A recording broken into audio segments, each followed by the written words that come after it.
선관위의 총체적 부실을 조사하기 위해 전원 외부 인사로 진상규명위가 꾸려졌죠. 그런데 결과 발표 전에 위철한 선관위원장 직무대행이 미리 보고를 받았다는 의혹이 제기됐습니다.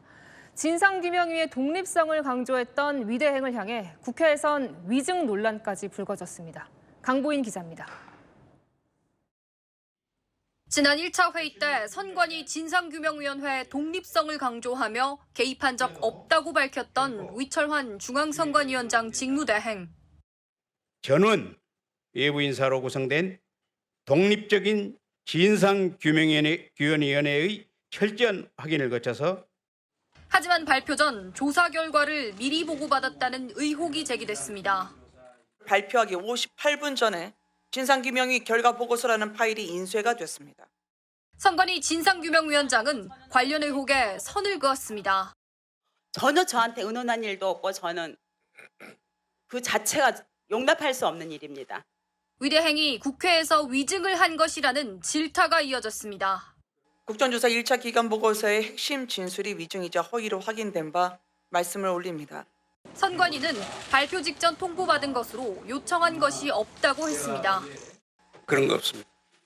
선관위의 해외 출장에 대한 자료 제출을 하지 않고 있다는 지적도 이어졌습니다. 5년치 자료만 지금 내고 있어요. 중앙선관위원장 6년 임기인데 그러면은 전임 선관위원장 그 배우자 출장 내역 총장님은 확인하고 있습니까? 자료 자체가 보관되어 있지 않습니다. 선관위는 뒤늦게 투표용지 100% 인쇄를 원칙으로 하겠다는 대책을 발표했습니다. 채널A 뉴스 강보인입니다. 지방선거를 치른 올해 많은 선관위 직원들이 휴직하거나 해외 연수를 떠나 빈축을 샀습니다. 그 사이에 용지 부족 사태가 터졌는데 그런 선관위가 선거가 끝난 뒤 직원 200여 명을 늘려달라고 요청한 사실이 파악됐습니다. 백승현 기자의 단독 보도입니다. 중앙선관위가 정부에 제출한 내년도 증원 요구안입니다. 청사관리나 선거 실무 인력 등 직원 212명을 늘려달라고 요청했는데 해외 연수 인원 대체 계약직 인력 등을 포함하면 총 248명이 필요하다고 했습니다. 투개표 인력 확보가 어렵다거나 부정선거 의혹 제기가 늘고 있다는 게 선관위가 밝힌 증원 필요성입니다. 이런 증원 요청 지난달 셋째 주 전달됐는데 투표용지 부족 사태로 한창 질타를 받는 시점이었습니다. 일을 지금 열심히 하는지 잘하는지 이것도 전혀 점검이 안 된 상태에서 100명을 늘린다. 이거는 정말 누가 납득하겠어요. 선관위는 매년 100명에서 200명 규모로 증원을 요청해왔고 지난해를 제외하고는 인력을 꾸준히 늘려왔습니다. 채널A 뉴스 백승현입니다. 네, 국회에서는 선관위 국정조사특위 두 번째 기관 보고가 있었습니다. 오늘도 위철환 선관위원장 직무대행을 향해서 사퇴하라는 요구가 이어졌는데요. 같이 영상으로 만나보시죠. 최근에 우리 대한민국 국민들을 오랏동 트지게 한 두 가지 사례가 있습니다. 하나는 우리 투표용지로 인한 탐정권 침해 및 일련의 사태에 대한 위철한 상임위원이나 우리 선관위에 대한 국민들의 오랏동. 또 하나는 대한민국이 월드컵 32강 탈락했다는 홍명보 감독 그리고 축구협회에 대한 오랏통. 이 두 개가 있습니다.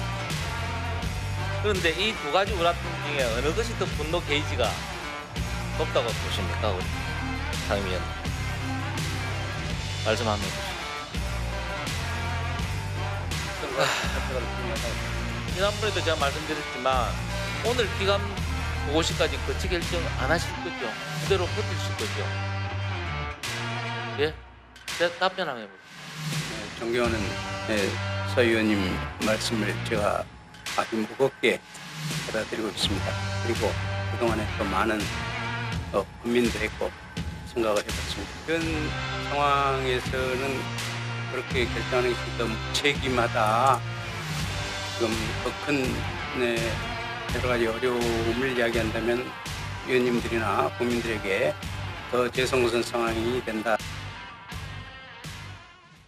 네, 요즘에 축구협회와 선관위를 또 비교해서 지적하는 분들이 많은 것 같은데 선관위의 투표용지 부족 사태 그리고 홍명보 전 감독의 32강 진출 실패 어느 게 더 분노를 일으킬 것 같냐 뭐 이런 질문을 하네요. 김병민 부시장님, 두 사람의 대화 좀 어떻게 들으셨습니까? 많은 국민들의 관심사인 것 같은데요. 근데 결과론적으로 보면 이 홍명보 감독과 축구협회 문제 같은 경우는 해결이 가능한 이슈라고 생각을 합니다. 왜냐하면 손흥민 선수를 비롯해서 우리 선수단들이 보여주고 있는 이 국민들의 마음이라든지 그 이후로 얼마든지 변화할 수 있는 그 과거의 경험들이 비추어 보면 98년 월드컵을 참패하고 나서 2002년도 히딩크 감독을 선임하고 한 번의 변화를 가져왔던 선례들이 있지 않습니까? 네. 그러니까 홍명보 감독과 축구협회 문제에도 불구하고 우리 국민들은 손흥민 선수를 비롯한 우리 선수들한테 끊임없는 애정을 보내고 있는 거거든요. 희망을 가지고 있고. 근데 선거관리위원회 문제로 들어가면 가슴이 좀 먹먹해집니다. 이건 뭐 선거관리위원장의 문제뿐 아니라 밑으로 내려가는 모든 직원들에 이르기까지 누구 하나 책임지는 사람 찾기 어렵고 여기에 대해서 새로운 대안을 모색하거나 국민들이 바라보는 그 책임감을 충분히 통감하는 사람들의 모습을 찾기가 어렵거든요. 아마 국민들의 이슈, 시선이 좀 분산되기를 기다리는 것 아닌가라는 생각이 들 정도여서 이번에 있는 국조특위에서 정말 국회의원들이 최선을 다해서 이 문제에 대한 진실을 좀 규명하는 데 더 노력해야 되지 않겠는가라는 생각입니다. 네. 오늘 국조특위에서는 욕설 논란도 벌어졌습니다. 지난 1차 국조특위 때 민주당의 이기현 의원이 국민의힘 김은혜 의원에게 욕설을 했다는 의혹이 제기됐었는데요. 이기현 의원이 아니라고 반발하면서 진실 공방까지 벌어졌습니다. 23일 1차 기관 보고에 말미에 저와 김은혜 의원과의 약간의 언쟁이 있었습니다. 증인에 대한 박수 테스트 생긴다는 것 기본입니까? 국민의힘 의원 한 분이 저보고 의원님 유명해지셨어요. 우리 의원들 단톡방에. 무슨 얘기냐 그랬더니 쌍욕을 하셨다면서요. 그날 있었던 그 발언이 제가 마이크가 켜지지 않은 상태에서 진행된 발언이었고 제가 분명히 욕을 한 기억이 없어요. 우리가 보기에는 이거는 욕설이다라고 생각을 할 만큼 또릿하게 들렸어요. 속기록은 녹취된 장면을 못 봐요, 그럼 여기서. 네, 풀어봐요, 그러면. 아니, 쌍욕을 했다고 해도 어떻게 넘어가요, 이걸. 실제 욕설이 있었으면 그 회의가 정상적으로 진행됐겠습니까? 그렇기 때문에 이 부분을 그냥 어물쩍 넘어가서는 안 된다는 말씀 좀 드리고 싶습니다. 네, 뭔가 김은혜 의원 질의 끝에 이기현 의원의 소리를 치면서 이 XX로 돼 있는 부분이 욕설로 들렸다는 게 국민의힘의 주장이고요. 이기현 의원은 속기록에도 욕설은 담겨있지 않다. 욕설이 아니라 정말이라고 얘기를 한 거다. 이렇게 주장을 하고 있는 상황입니다. 서재현 부대변인님. 네. 사실 선관위 앞에 놓고 지금 여야 의원들끼리 저렇게 싸울 때는 아닌 것 같은데 이게 마치 바이든 날리면 그 논란처럼요. 어떻게 들리냐 이런 공방까지 좀 벌어졌더라고요. 그렇죠. 그 선관위 문제에 대한 본질은 분명히 아니지만 사실 이기현 의원의 입장에서는 그러니까 이제 정말이라는 두 단어 자체가 욕설은 아닌데 이 부분이 이제 잘못 들었을 때는 이제 의원 간에서 문제 제기를 했으면 넘어갈 수 있는데요. 예. 국민의힘 대변인께서 이제 어떻게 보면 쌍욕을 했다. 그러면서 이제 이기현 의원을 어떻게 보면 이제 욕을 한 정치인으로 매도를 해버렸습니다. 그래서 이기현 의원께서 정중하게 내가 정말이란 단어를 썼지 쌍욕한 그 욕설한 부분은 아니기 때문에 네. 대변인단에서 이 논평만 삭제 내리는 경우가 있거든요. 그 내리면 내가 고소고발 뭐 치아가 아니라 뭐 그냥 문제 삼지 않겠다 했는데 국민의힘 대변인단에서는 그걸 이제 거부하고 계속적으로 국민의힘 의원께서는 욕설한 것이 맞다라고 어떻게 보면 진실 공방을 하다 보니 이제 조금 이제 국민의 관점에서는 지금 선관위 문제가 힘든 부분인데 이 문제로 인해서 좀 불편함이 있지만 분명한 것은 이기현 의원의 개인적인 어떤 명예에 대한 부분도 중요하기 때문에 이 부분은 좀 짚고 넘어갈 문제라고 생각합니다. 네. 이기현 의원이 그러다 보니까 공개적인 회의에서 본인을 욕설을 한 의원으로 이제 못 박아버린 의원들에 대해서는 법적 조치를 예고한 그런 상황입니다. 이제 윤희석 대변인께 좀 여쭤볼까 하는데요. 이기현 의원이 과거를 좀 되짚어보면 국민의힘 의원들과는 참 여러 가지 악연들이 있는 것 같아요. 그때 배치기 논란이 있었던 운영위 때도 이기현 의원이었던 것 같은데요. 예, 맞습니다. 그때 송원석 의원하고 좀 옥신각신하면서 별로 좋지 않은 그런 장면을 보였는데 그때도 이분이 이제 본인 페이스북에 뭐라고 썼냐 유명해졌다는 식으로 본인의 관련한 상황을 설명을 하는 그런 글을 올렸었어요. 그래서 제가 이분 참 이상한 분이다. 저분이 이제 지역구가 제가 고향으로 알고 있는데 그쪽 분들이 그런 본인을 국회의원으로 뽑을 때 그러라고 뽑은 건 아니지 않느냐. 국회의원으로서 일을 제대로 해야 되지 않냐는 비난을 제가 했었던 적이 있는데 지금도 보면요. 저분이 평소에 상임위에서 어떤 태도를 보였길래 실제로 정말이라고 말을 했는데도 상대당의 국민의힘 의원들이 욕을 한 걸로 들었겠느냐는 것을 먼저 생각을 해봐야 됩니다. 예. 본인의 평소 행실이 어떤가를 보고선 얘기를 해야지 이걸 가지고 해서 뭐 법적 조치를 하겠다는 등 이런 식으로 나가면 안 됩니다. 지금 민주당 내에서요. 과거에 학생운동 하셨던 분들이 뭔가 무리를 지어서 뭐 이재명 대통령을 공격하거나 뭔가 민주 진보 진영이라 하는 곳에 있어서 질서를 바로잡는다 이런 것들이 많은데 이분 또한 학생회장 출신으로 제가 알고 있어요. 예. 도대체 학생운동 하시던 분들은 왜 이렇게 과격하고 정치의 본질과 본령에 대해서 오해하고 있는 것인지 민주당 내부에서 잘 정리하시기 바랍니다. 예. 다시 선관위 본질로 좀 돌아가 보겠습니다. 투표용지 부족 사태 진상규명위원회가 꾸려져서 조사를 마쳤죠. 그 조사 계획과 결과 등이 위철한 직무대행에게 사전에 보고됐다는 의혹도 불거졌습니다. 김은혜 의원은 누구 한 명은 거짓말 중이라면서 추궁에 나섰습니다. 국정조사 하루 전에, 즉 선관위원들이 모여 회의를 했다던 6월 22일 저녁에 위철한 증인의 비서실에서는 국정조사 특위 참석 계획 초안이 인쇄가 됐습니다. 이 자리에서 누가 참석하기로 하고 누가 참석하지 않기로 모의한 것인지 검증돼야 하며 국정조사 참석 여부를 회의를 통해 결정했다면 이 또한 명백한 현행법 위반입니다. 먼저 보고받는 게 이게 지금 상식적입니까? 이게 공정한 진상규명입니까? 지금의 상황은 조현욱, 위철한 둘 중 한 명이 거짓일 수밖에 없습니다. 지금까지 드러난 위철한 증인의 위증 행위에 대해서 국정조사가 끝날 때까지 지체할 게 아니라 오늘 위원회 명의로 위증 고발해 주실 것을 요청드립니다. 서로 내부 소통하셨나요? 전혀 하지 않았고 저는 어제 기사 보고 처음 알았고 저도 너무 놀랐습니다. 저한테 의논한 일도 없고 저는 그 자체가 용납할 수 없는 일입니다.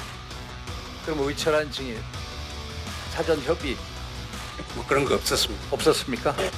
그런데 어떻게 보고서가 밖으로 유출돼요? 제가 그럼 내부적으로 소통하는 사람도 있나 보죠? 그런 거 없습니다. 네, 김은혜 의원이 어떤 정황을 파악해서 질문을 했는데 일단 선관위 쪽에서는요.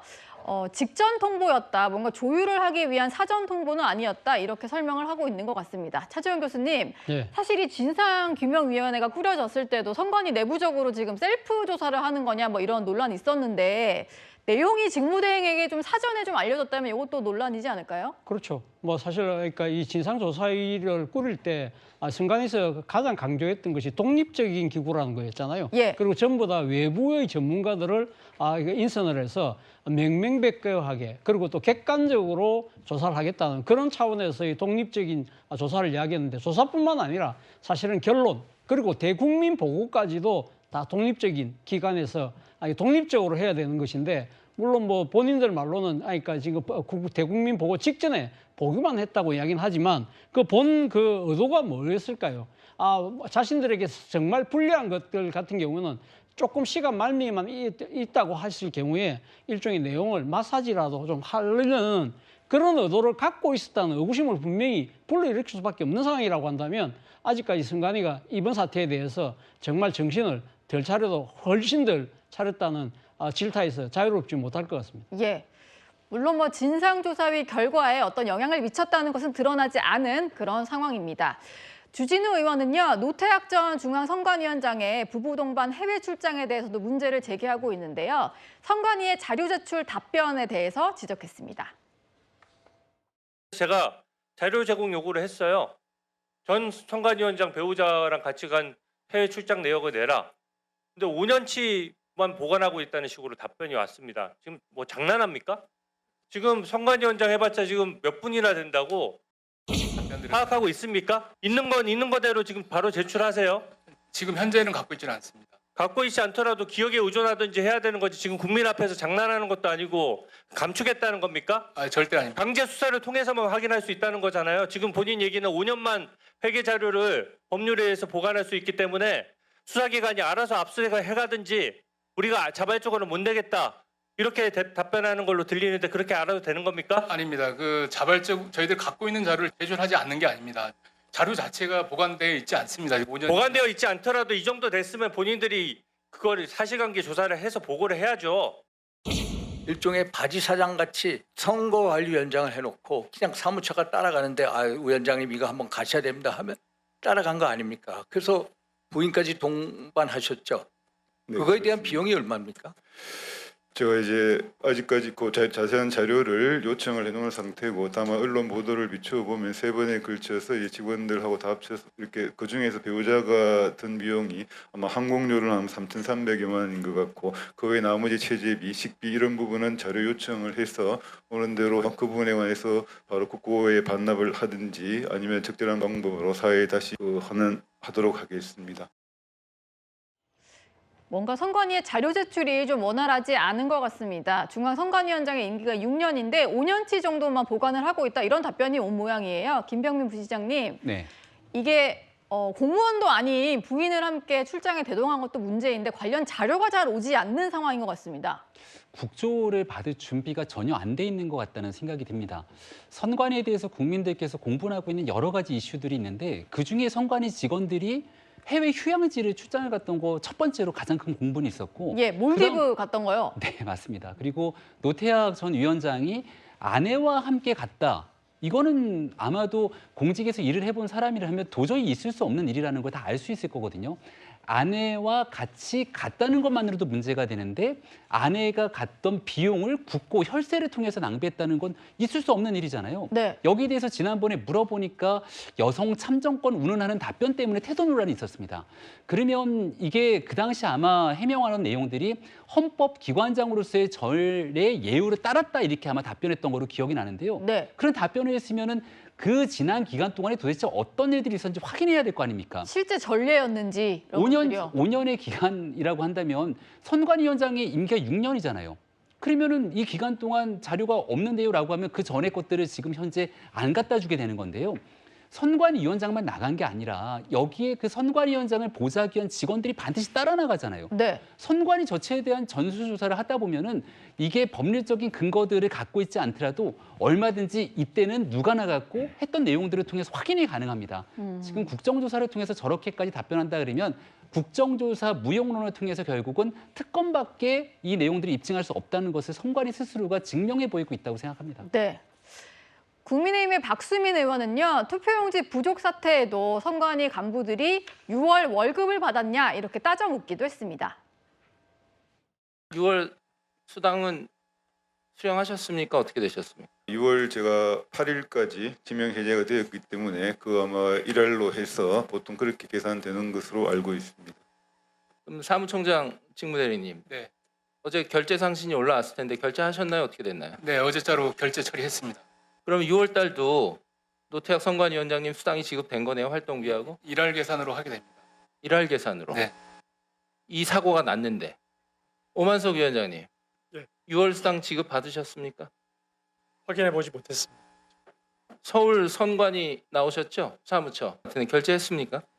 어제 결제를 안 한 것으로 제 기억에 있습니다. 그럼 서울 선관위는 아직 6월 수당은 지급이 안 됐네요. 오민석 위원장님께서 6월 9일자로 그 사퇴를 하셔가지고 만약에 그 수당이 지급된다면 중앙과 같은 기준으로 일할 계산을 하게 될 것 같습니다. 그럼 6월 3일의 활동까지는 수당이 나가는 거네요. 예. 사고가 났지만. 예, 송파 선관위원장님, 송파 상황은 어떻습니까? 지급이 됐고 지급된 걸 후에 알게 돼서 네. 사퇴하면서 반환해야 되지 않냐고 했더니 일할 계산으로 반환해야 된다고 해서 계산해서 그 금액을 받고 반환을 했습니다. 나머지 선관위원님들은 관두지 않았으니까 6월 수당 활동비 다 나갔습니까? 네, 그렇습니다. 전액 지급됐습니까? 네. 거기에 대해서 상의조차 안 해봤습니까? 그 부분은 위원님들께 상의를 드리지는 않습니다. 뭐라 말할 수가 없습니다. 네, 물론 일을 하면 월급도 수당 다 받는 게 맞는데요. 이게 논란이 됐던 상황이다 보니까 국회에서 이런 지적까지 나왔습니다. 물론 전 송파구 선관위원장은 일할 계산을 해서 본인이 근무하지 않은 날은 반환을 했다라고 하네요. 차재원 교수님, 예. 수당을 또 너무 많이 가져가서 논란이 좀 있는 것 같은데 어떻게 들으셨나요? 일단 뭐 수당이라는 부분에 대해서는 뭐 법적으로 그러니까 이게 정해진 부분에 대해서 수령하는 부분에 대해서 누가 뭐라고 할 수는 없는 것이죠. 그러나 지금 특별한 사고가 지금 발생한 상황이고 노태학 선관위원장을 비롯해서 몇몇 위원들은 본인이 스스로 거기에 대한 책임을 지고 물러났잖아요. 그렇다고 한다면 이번 수당과 관련해서는 본인이 조금 보류를 요청하는 것이 하나의 저는 뭐 그러니까 좀 바른 태도가 아니었나 하는 생각이 든다는 겁니다. 앞서 논란이 됐던 지금 노태학 선관위원장의 해외, 그러니까 부부 동반 출장 같은 경우도 국민들이 분노하는 이유는 그거잖아요. 할 일은 제대로 안 하고 자기 목만 챙길 거면 또박또박 챙긴다. 네. 그러다 보니까 결국 그 자신의 이익만 챙기고 자신이 해야 될 일을 안 했다는 부분에 대한 국민들이 분노가 하고 있는데 수당 부분도 결국은 뭐 지금 그러니까 지급되는 규정에 따라서 내가 받았을 뿐이니까 뭐가 문제냐는 식으로 삐치는 것 자체가 상당히 부적절할 수 있다는 부분을 왜 진작 염두에 두지 못했을까라는 아쉬움이 생길 수밖에 없다는 것이죠. 저분들이 한두해 공직 생활을 한 분들이 아니잖아요. 네. 그리고 뭐 대법관까지 하신 분이라고 한다면 국민의 정서를 생각했을 때는 아마 밑에 직원들이 수당 받으셔야 됩니다. 이러면 좀 둬라. 내가 앞으로 지금 뭐랍니까 자신의 아내의 지금 동반 그 해외 여비를 지금 반납할 생각도 갖고 있잖아요. 네. 그런 부분들하고 다 같이 계산하면 될 거니까 그런 걸 생각해서라도 지금 나 수령하기 좀 그렇다. 좀 그 뒀다가 나중에 다 정산하자는 식으로 이야기하는 것이 뭐 상당히 국민의 정서를 생각했을 때는 맞는 처신이 아니었나 그런 측면에서 정말 안타깝다는 생각이 듭니다. 네. 물론 받아야 할 것을 받기는 했는데 국민들의 정서를 조금 생각했다면 당장 급하게 처리할 일은 아니었을 것 같다라는 생각도 듭니다. 오늘 기관 증인으로는 윤호중 행정안전부 장관도 출석을 했는데요. 박수민 의원과 설전이 벌어졌습니다. 대한민국 헌법은 국민 참정권을 위해서 헌법기관으로 선거관리위원회를 만들었고 그 선관위 법에 보면 행정부는 지원하도록 되어 있습니다. 지원하도록 되어 있습니다만 그래서 상황실이 생기는 겁니다. 선관위의 지시에 따라라라고 되어 있습니다. 대한민국 헌법적 상식에서 언론 보도를 보고 아는 상황실이 국민 혈세를 투입해야 되는 상황실입니까? 행안부 장관님 답변이 뭡니까 지금? 제가 점잖게 대해서 그러는데 엄격하게 이야기하고 있습니다. 소리를 지르십니까? 장관님, 행안부에 엄격히 투개표 지원 상황실이 있었는데 언론 보도를 보고 알았어요. 엄정한 중립을 지키고 있습니다. 중립과 지원이 그게 다르다고. 아니, 중립을 지키기 위해서 투표용지가 부족해도 언론 보도를 보고 알아야 하고 모르세 하는 게 그게 헌법을 지켰다고 하시는 거세요? 선거 사무에 대한 결정은 선거관리위원회가 합니다. 네, 독립된 헌법기관이다 보니까 행정안전부에서는 권한이 엄격히 다르고 선관위에서 이제 좀 지시에 따라서도 움직인다 이런 설명을 했는데요. 두 사람 간에 좀 소리를 지르는 장면이 펼쳐졌습니다. 윤희석 대변인님, 그러니까 왜 행안위는 제대로 당시 상황을 파악을 못했냐 이런 지적인데 선관위와 엄연히 우린 좀 다른 기관이다 이렇게 설명을 하네요. 그렇죠. 그래서 이제 윤호중 장관 얘기는 선거 관리 업무는 원칙적으로 선관위가 하는 거니까 행안부에서 관리하는 것은 어디까지나 선관위가 주도하는 것에 맞춰서 하는 거다. 그러니까 우리한테 책임을 너무 묻지 말라 이런 뜻으로 저는 받아들였는데 네. 윤호중 장관은 지금 장관으로서가 아니라 5선 의원으로서 답변하는 걸로 봅니다. 본인이 장관인데 내가 원래 국회에 있던 사람이고 현직 국회의원이니까 나한테 너무 세게 얘기하는 거 아니냐. 초선 의원이 아마 이런 걸로 보여요. 여기서도 본인이 지금 어떤 상황에 어떤 자격으로 국회에 나왔는지를 모르고 답변하신 걸로 저는 생각을 합니다. 국민이 보기엔 굉장히 오만하죠. 장관으로 나왔으면 정부를 대표해서 국민들을 향해서 설명을 해야 되는 겁니다. 예.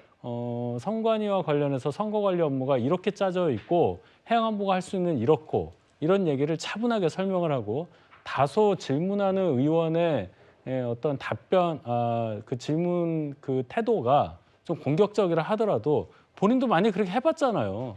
그럼 그 상황에서 좀 누그러뜨리고 뭐 미안하다는 말도 좀 섞고 이렇게 가야 되는 거 아니겠어요? 예. 근데 지금 보면은 그런 어떤 국회에서 오래 계셨던 경험치에 대한 어떤 소양이나 내공은 전혀 없이 그대로 표정 한번 보십시오. 한번 뭐 어떻게 해보겠다는 표정으로 보여요. 네. 장관으로서 부족할 뿐더러 국민의 대표로서 계속 국회의원직 갖고 계신 것에 대해서도 많은 국민들을 의아할 거라고 저는 생각합니다. 네. 국조특위에서 뭐 하나 속 시원하게 해결되는 문제는 없는 것 같은데 앞으로 회의가 몇 번 남아 있습니다. 어떻게 진행될지 지켜보도록 하겠습니다.